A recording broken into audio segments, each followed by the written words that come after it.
Welcome to the 1905 podcast. Joe and I have been going to Stamford Bridge for over 30 years. For the past 3 years, we've been exchanging voice notes on everything from the highs in Porto to the lows of Potter. Each week, this podcast will take you inside our unfiltered thoughts on all things Chelsea, sharing our view from Gate 13 of the Matthew Harding stand. Let's hit the notes. Hello and welcome into another episode of the 1905 podcast. And what a nice way to start the weekend. The 12:30 kickoffs can sometimes feel as though they're a little bit unpredictable if you don't get the victory, and particularly the way our results have gone of late. And basically we can't afford any more big mistakes. Fulham being, a good win last week, and obviously Everton being a game this weekend that we should have won on paper, but those 12:30s, if they go against you, it does ruin your whole weekend. So brilliant to get the 1-0 victory. I'm really pleased that we managed to do that. I think that we have them puffed a little bit in the second half, but overall I thought Chelsea deserved it. I thought we were the team certainly on the front foot, making the headway in the first half. I thought Everton, again, they huffed and puffed a little bit. They were slinging the ball in the box to try and catch Sanchez out. I felt as though was their game plan initially. But I think as for the TNT man of the match, which was Robert Sanchez in the end, I think he has these games, doesn't he, where you just think to yourself, if you only play that every week, you'd be fine. But fair play to Robert Sanchez, because I've given him a lot of stick this year, and I'm sure lots of you Chelsea fans out there have done the same thing. And I think, but yesterday he did come of age, and he gave us a good performance when we needed one. And that save right near the end, I think, was the thing that kind of capped it off for him getting man of the match, which was nice. And another clean sheet for Chelsea, which we haven't had too many of this year. Obviously, Jackson getting on the score sheet was a massive plus. I know Palmer's been struggling a little bit in that department. The performances have been, I still think, very good. You can see maybe he's thinking about his shooting and maybe his crossing and stuff at times now, but his overall general play is still high, and he still wants the ball. He's not hiding from anybody, which is great to see. But yeah, Jackson taking his goal the way he did, and another chance created by Enzo Fernandez, who has been a revelation in the second half of this season. I think he's started to come of age a little bit. He's someone that, if you look on, obviously, all the Opta stats, he's in the top 3 or 4, I think now, 4 chances created for any Premier League player this year. So it goes to show you that even if we haven't scored the goals that we would have liked to have done this year, the chances have still been created, and Palmer himself's made plenty of those. But Enzo's, I think he might be 4th on the list. So again, the price tag and that sort of thing does start to, the conversations about those things start to drift away after a while. I say those performances have been first class as well. So again, another thing where you kind of go, no one's really discussing that now. It's just, they're good players and they're playing well together, which is nice. I think the other factor with Fernandez is that when Lavia plays like he did yesterday, and Caicedo goes into that sort of right-back hybrid midfield position, it allows Enzo to go forward. And it was interesting that he was, at times, the highest forward player, I should say. He was the highest person up the field, even beyond Jackson at times. And you can see that it's a deliberate ploy. They're trying to use him much higher up the field. And he is a bit of a fulcrum for us. A lot goes through Fernandez. He's not blessed with massive pace, but he's got great feet, he's got a great pass, and he's got an excellent cross. And I think sometimes, if you're a talented football player, pace isn't everything, particularly in the middle of the pitch. But Fernandez does operate sort of high on the left sometimes and high on the right, and it gives him the freedom to go forward and not have to worry about doing too much of the defensive duties, because he's got Lavia, who's a world-class midfield player when he's fit, and Caicedo, who it just seems to be everywhere. Even when he plays right back, he seems to be everywhere. So he's got a real kind of the battlers behind him doing a lot of the muck and dogged work, and he's free to do the crosses and the intricate passes and the slip balls. And again, his pass for Jackson's goal yesterday was another good one, and Jackson took it ever so well, considering he's a player that's been short on form and obviously short on a goal. I think he hadn't scored in 13 games before yesterday, and the way he took that goal, you wouldn't have known. And I know he's been a frustration to all of us, and I'm not going to sit here and suddenly say that this Chelsea team turned a corner and they're definitely going to finish in the top 4 or 5. I'm not. But I think what was good yesterday for me was seeing that how they did show character. It's really frustrating because we would have only had to have turned a couple of the results around against the really, like, for example, getting a point against Ipswich in 2 matches. I mean, if we'd got 2 wins against them or even 4 points against them, that would have really made a huge difference to our season. And that's just one fixture. It's a real disappointment that we've dropped so many points, particularly from January onwards. This second half of the season had fallen away so much when we were in the driver's seat for a lot of this, and knowing we had this end of the season coming with fixture-wise with Liverpool and obviously Man United, Nottingham Forest, Newcastle away, etc. You knew these games were on the horizon, so you just felt like they might have got their business done a little bit quicker with these points on the board. But look, they're not trying to lose. I'm fully aware of that. But you just felt like we should have adjusted for it and just really, even if the performances weren't great, just kind of concentrated on just getting the 3 points in certain matches. And then we could have worried about maybe Enzo's system a little bit further down the line once we've actually got, top 4 or 5 position more or less secure. But there was one other performance yesterday that I thought stood out amongst all of them, and that was from Noni. This guy is a little bit Marmite at times, but I've got to say, I thought he was just amazing yesterday. He took players on, he was cutting in, he was going on the outside, he dribbled past people, probably the best dribbler of the team in terms of how he attacks a fullback. Not many of our midfield players do that. I thought Neto, in comparison, was very poor yesterday. His corners were dreadful, Neto. And that's what made Noni shine even more, was the fact that he was always willing to go past people, always willing to attack people. He got shots away in good time, but he beats a player, knocks it to the right, and then just lashes it. He doesn't wait too long. He doesn't hang around, where sometimes I think some of our other wingers, they think about it too much. But I thought Noni's performance today was first class, and he would have been my man of the match because he was just such a threat all day long. Sanchez, obviously, in some ways, rightly so, got it because we kept a clean sheet and he made a couple of crucial saves near the end. But I just thought Noni was outstanding. I thought the whole team yesterday as a whole dug in, like as I say, showed real character. They showed fight. They knew that if they dropped the points yesterday, it would have been more or less curtains. So the fact now they've got that result, I know Newcastle have won this afternoon as of recording this, but it's kept us there. It's kept us in the fight. It's kept us going for another few games. I don't think next week is the be all and end all. I don't think if we do lose against Liverpool, I don't think it's the end, because I do think other sides will drop points here and there. But obviously, it'd be good if we can get something out of Liverpool, even if it's a draw, and then obviously going on to Newcastle, Man United, which could be, it could be a bit of a free hit for us. If Newcastle have won their game next week, we don't pick our points up, we will know we've really got to go to Newcastle and win up. I'm just hoping we can get to the end of the season and we can have a chance at Nottingham Forest. If we can go to Nottingham Forest and have to win that game to definitely qualify for the Champions League, I think then that's on us. And if we can do that, brilliant, we're in. If we don't do it, then we don't deserve it. So, but look, based on what I saw yesterday, I thought the team fought. They kept going. They kept their heads up when things were going slightly against them at times. But I thought overall the team played very well, and there were some really key performances from Lavia, Enzo, Jackson, Noni Madueke, and obviously Sanchez played well too. There were some other good performances too. Of course, don't get me wrong, Caicedo was excellent, but I just thought those players really stood out for me yesterday in a tough 1-0 win, but a very enjoyable game.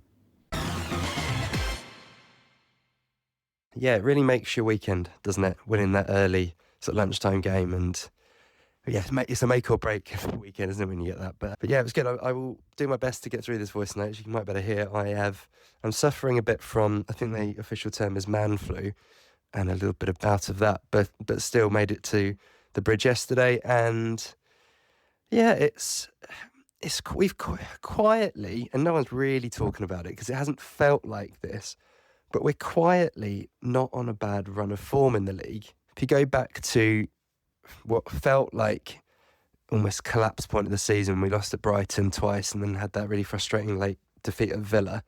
Since then, we've had 8 league games and we've only lost 1, and we've only conceded 4 goals in the 8. Now, obviously, a lot of those games are games that you should be winning. There's been home games, the likes of Southampton and Leicester amongst those.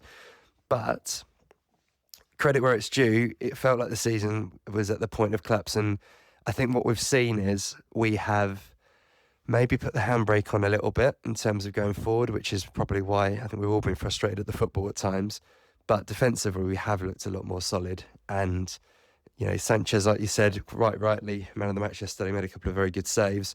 But that's all Everton had, really. And we were pretty well in control. And if you go back to games like the Fulham game as well last week, obviously it took a great late show to win the game, but actually defensively we didn't give a huge amount away either in that game. So we're definitely more solid, but it has maybe come at the cost of some of the more interesting and enjoyable football.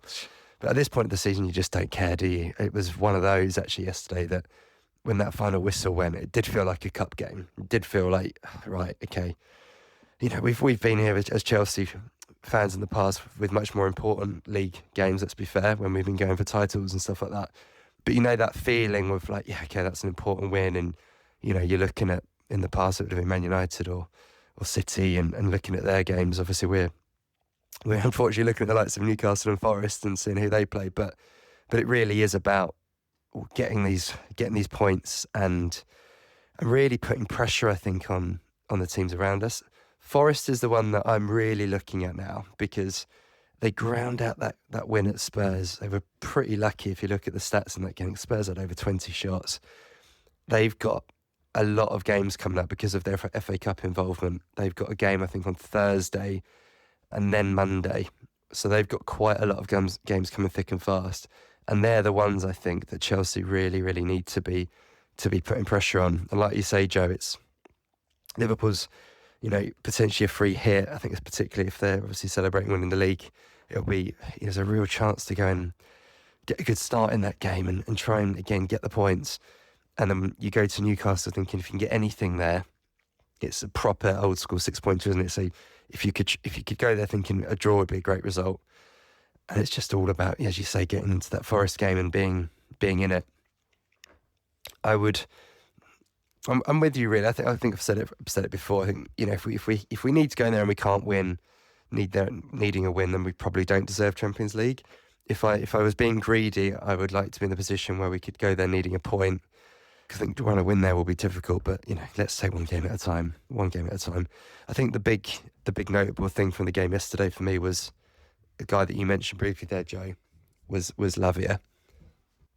For someone who's not started a game this calendar year, best part of 4 or 5 months, I thought his performance was pretty astounding, to be fair.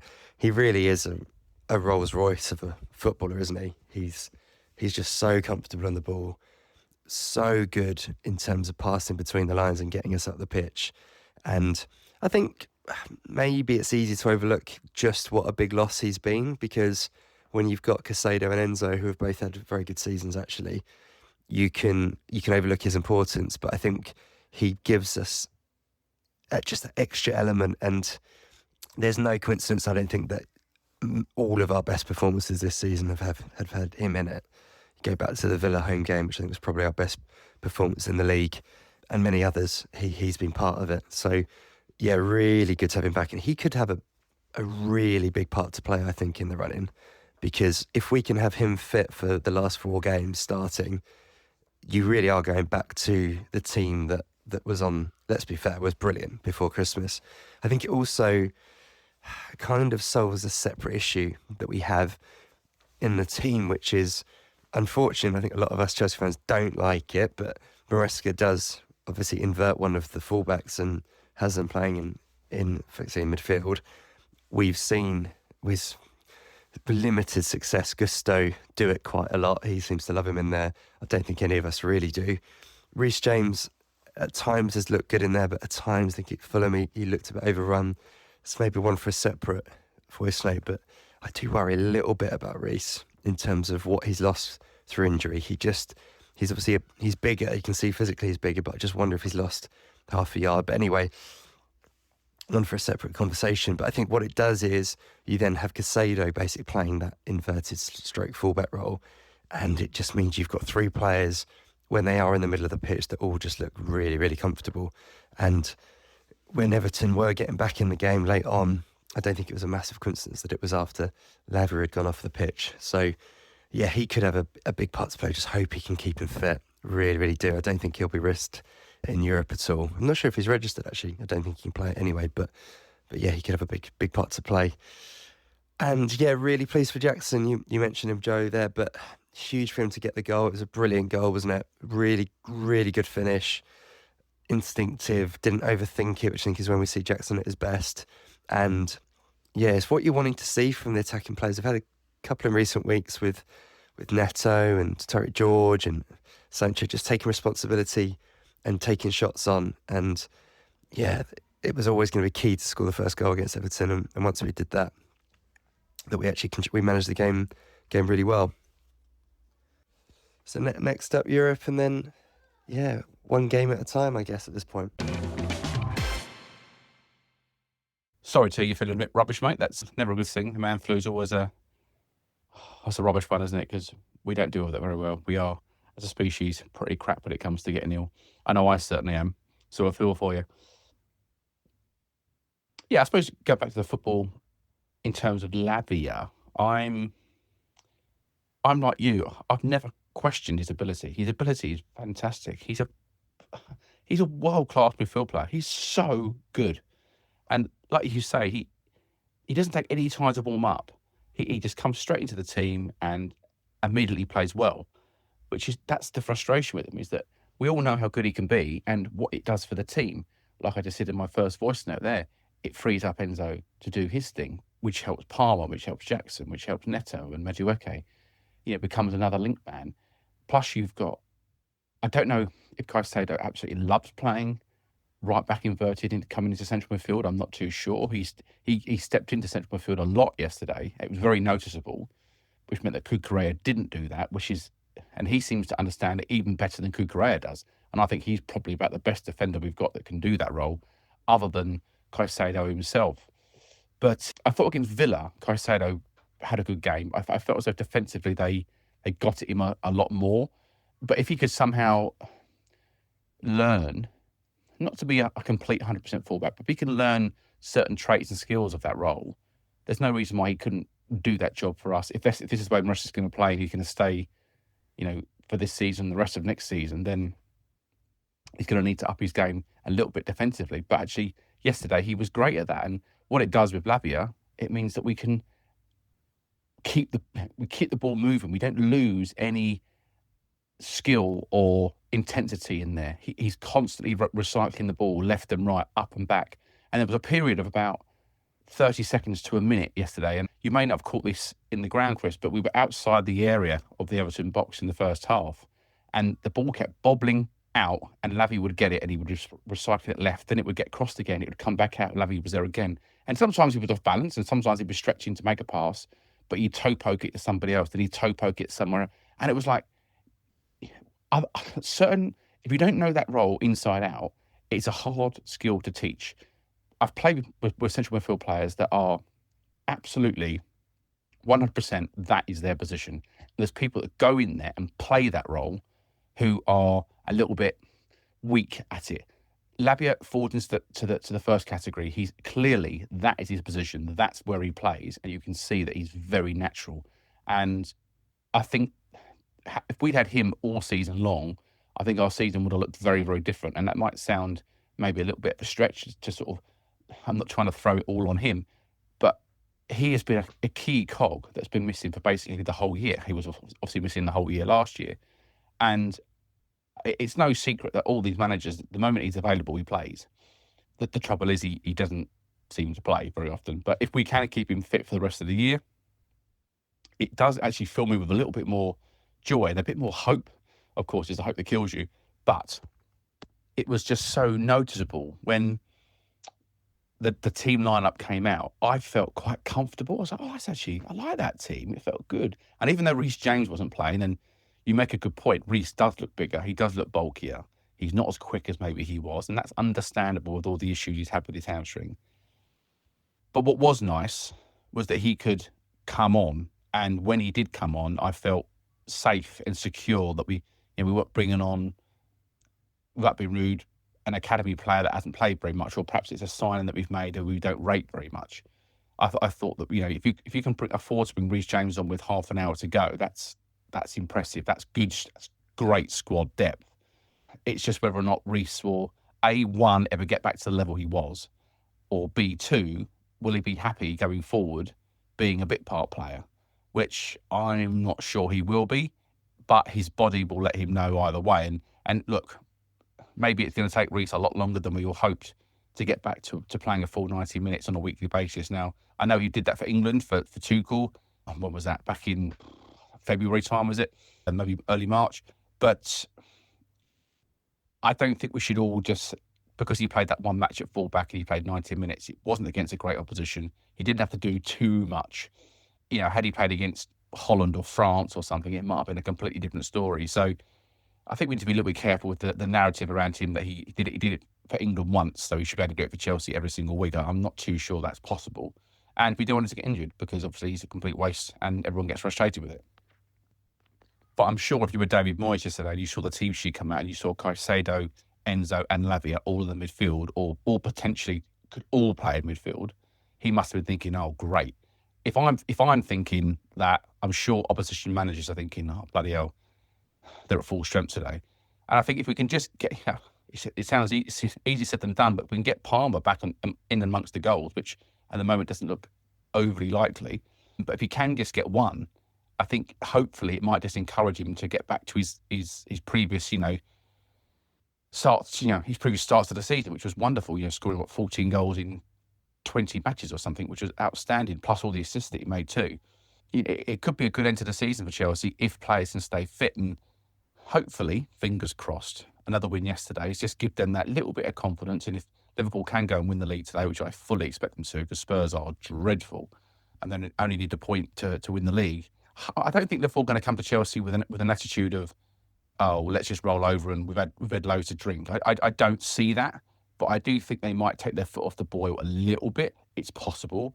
I suppose in my heart of hearts, I still think Liverpool will come to the Bridge and want to beat us, because they just don't like us very much, plain and simple. If their fans are come down and singing and dancing and they're all in a good mood, I think it could go one or two ways. They'll either take their foot off the gas completely, or they'll double down and try and beat us 4 or 5-0. So I think we need to be prepared for a full-blooded match, whether Liverpool have won the league or not. But before then, obviously, we got Jurgen in the Conference League semi-final. And again, I know we had that wobble last week 2 weeks ago against Legia Warsaw, but I just think that was a bit of complacency and, underestimated them a little bit, because we fully beat them handsomely in their ground 3-0. So I think maybe the players just thought, don't get injured, don't overexert yourself. But the trouble with that was, when you haven't had a good result the week before, then that result came on top of it. It was like, oh no, the writing felt on the wall before the Fulham game. And I think had Fulham been a disaster, 2-0, 3-0 defeat, it might have been a very different conversation with Maresca in this last week. But look, like I say, I know he wasn't fully in charge yesterday. He had Willie Caballero on the bench and the rest of the coaching staff. But it's another win. It's another home win, another clean sheet, like you say, Chris. And if we can pick up the victory in midweek in the semi-final, then it should just bleed and breed some more confidence into the side. And going into Liverpool at the weekends, fingers crossed, has a positive effect. It certainly can't have a negative effect. So, fingers crossed that Liverpool kind of get the business done today, because I don't want them feeling like that. But they've got to come to the Bridge next week and get 3 points, because that'll be a very difficult game for us. But we give ourselves a chance. We're still fighting in this, and all I ever asked for last week was a chance. And if we'd drawn yesterday or lost yesterday, I think it would have been a very difficult ask. But it's another 3 points. It's a step in the right direction, and hopefully we're still in this. I thought I'd talk a little bit about the transfer news, because that's been bubbling up quite a lot in the last week or so. And what is encouraging is it does look like Chelsea want to try and get the business done quickly, which would be amazing, because that was the rumour, but often doesn't happen that way, and it still might not, to be fair. But there is this kind of, I guess, incentive to get the transfer business done before the Club World Cup. So yeah, that is going to be a real variable that we've never had before, which will make things interesting. I guess the most prominent links this week is the centre back option, and it's Howson from Bournemouth, who actually we talked about quite a bit in our squad planning episode about 3 or 4 weeks ago, I guess. And he seems to be the top pick at the moment, ahead of Mark Gay. I think there's part of me that would probably have lent more towards Gay because he's obviously an ex-Chelsea boy, has that leadership thing that we've obviously all been talking about, being the captain of Palace, and has a little bit, obviously, quite a significant amount more Premier League experience at least. But from what I've seen of Howson, and now we did get linked to watch quite a lot of clips of him and a couple of good YouTube breakdowns this week. He does look a really, really good footballer, doesn't he? He's incredibly two-footed. I don't know if people know that about him, but he's very, very two-footed, and also very tall. I think he's 6'5", 6'6". He's a big guy. So yeah, he's the big one being linked with I think it's a £50 million release clause, which makes that quite an easy get if obviously he agrees personal terms. And then Delap, obviously Liam Delap at Ipswich being the other who, again, now they are officially relegated, not a big surprise, but I think he has a £30 million release clause, is the rumour, which would be a bargain really for anyone who's scored that many goals in the league, even in his first season. And again, Chelsea will be heavily looking at him. I think the other likely suitors are probably Man United, aren't they? So I wonder with both of those players how much of it does come down to whether we end up in the Champions League or not, or whether, for example, Man United do. I don't know how much that has a big part to play at the moment in modern football. There's just so much money in the Premier League anyway, and I think a lot of the players who've joined the Chelsea project are doing it for the long term. But yeah, either of those guys, even coming in for the Club World Cup, would be pretty exciting, I think. And again, not the profile that we've been crying for, let's be fair, but I think there's almost an element of maybe acceptance that experience thing, if we get any, it's going to be one player maybe, but you know, the longer it goes on, the less likely you think it probably is. And just on the Club World Cup, we'll obviously talk about it a lot more at the end of the season, but it's not long away now. You know, let's be fair, it's going to come by pretty quickly once the season finishes. And yeah, it's going to be really, really interesting to see that squad, because you've got the likes of Andre Santos coming back from an amazing loan. You've got Asugo, who's another centre midfielder, looks like a Casado regen, who will be in the squad for that. I think Petrovic would probably be back, and obviously all of the other loan players as well. So the squad itself could be ridiculously big, let's be fair. I wonder if they'll have to almost trim that a little bit to make it manageable, because you can't have 7 goalkeepers presumably travelling. So that'll be interesting in itself, and will probably give us, you know, a bit of a teaser in terms of what's happening next season. You know, I'm thinking the likes of João Felix and Renato Veiga. Do you know what I mean? Do they both immediately travel, and therefore, you know, okay, they're part of the plans, or you know, those kind of things. So it's going to be it's going to be very interesting, I think. And something that to probably look forward to, and I think it will be one of those tournaments that, if we finish the season well and go into it having secured Champions League and have won the Conference League, I think it'll be really, really good fun. I think if we go into it and the season's gone the other way, then it's gonna feel a little bit weird. But yeah, either way, most of the games are on at good times in the UK, and it's an excuse to have a beer and watch Chelsea in the sunshine. So yeah, I'm always up for that. The transfer news sort of articles were quite surprising, weren't they, last week? I picked up on that as well, because it wasn't just some in-the-know accounts that you see on Twitter flying around trying to sell every player in the world to Chelsea. It was Matt Law and David Ornstein and these types of people making noises. And okay, well, if they're making noises, then you know things. I'm not saying that transfers are close, but you know they've got their irons in the fire for a certain player, perhaps, or if it's not going to be Hewson, for argument's sake, from Bournemouth, it's going to be somebody else, but they are looking to do the business ASAP. I think just starting with that Hewson player, yes, we've been crying out for experience, and yes, that is still something I want to see in the club. But as a player, this is his first season in the Premier League, maybe his second, but he does look very comfortable, and he does look. See, he's a player that I don't mind us getting, because when we bought Badiashile and Disasi from Monaco, they'd only ever played in France. So you're not too sure about them. You know this boy can play in the Premier League. He's played against all the top teams. Bournemouth have had an unbelievable season. The manager's obviously very good there too. And they played obviously Man City, Liverpool, your Arsenal, etc. He's used to playing them. He's not going to be overawed by it. And he's dealt with the players on the whole really, really well. I mean, if people aren't aware, he's a very aggressive 1v1 defender. Like, he goes in hard. You know, he does pick up a lot of bookings. It's something in his game that he could easily rectify with a bit of coaching. But I suppose it's the anticipation. He reads the game very, very well. But on occasions, that can get him in trouble when he kind of gets slipped to the side, and centre forwards tend to roll him. But again, he's got the most tackles per game in the league, which is over 10. And he just gets his body in a very good position. When defenders are kind of not running at him, but let's say he's in the box and he has to stand the defender up, he's very good at reading the situation, getting a block, getting a boot on it. Sometimes it's not always clean, but he's always in the right place at the right time. In many ways, a bit like when John Terry used to be, like, very good in the box, making himself big, gets his arm behind his back, and reads the play very well and gets the ball to safety. He seems a very calm head. For a guy that's quite young, he does suit the profile of player that Chelsea are going after. So if we were going to get him, it wouldn't surprise me one little bit.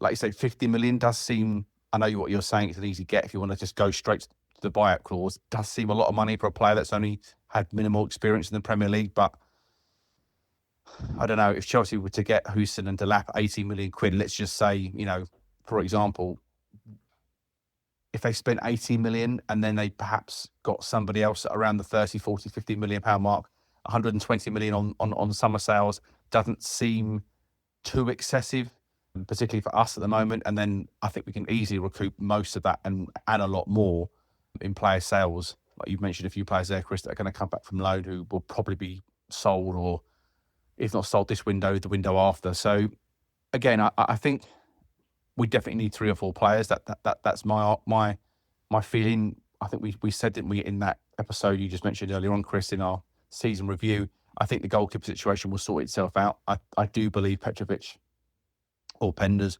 will probably come good, and we may just be able to cope with the goalkeeper situation next season. I don't see Sanchez and Jorgensen being there. And then there's the news of Jamie Gittins. I mean, that's been linked quite heavily this week, and his transfer fee is reportedly in the 51.5 million pounds area. Obviously, he left Man City to go to Germany 5 years ago, so when he was basically 15, 16. So, yeah, another player, like I say, 20 years of age, not the sort of player profile that we were hoping for. But who's to say that there isn't some kind of a free transfer potentially that could come in? I don't know who. I'm not going to put a name out there right now, but it goes to show you there's 3 players there that we've mentioned that are already quite heavily linked to us. Whether we get one of them, 2 of them, or none of them remains to be seen. But it's interesting, like you say, Chris, with the World Club Cup coming around the corner, that they are trying to get their business done probably as soon as the season finishes, and they can have a full squad, because by the sounds of it, Bowley and Egbali really want to win this. I mean, whether we will have a chance of it, I'm not too sure, but they are desperate to go as far as they can and basically coin as much money as they can back into the club. So, yeah, 3 potential targets there. And obviously, Gittins as a wing up, you're not too sure. It's to sort of, I suppose, be a foil for Noni on the other side, and potentially give a good competition to Neto, you should say Mudryk potentially, and Jadon Sancho. So, yeah, a lot of transfer news happened in the last week. And like you say, Chris, it remains to be seen. If we do hear anything, obviously we'll be on here, and we'll probably drop a special episode if we do sign a player, even if it's kind of before the end of the season, like if it's not done officially, if it's all wrapped up. But yeah, it's not the play profile we're after. We would like a bit more experience, but it's good to see that the club are at least being positive in the transfer market and trying to come up with solutions to areas that we know we are certainly weak in.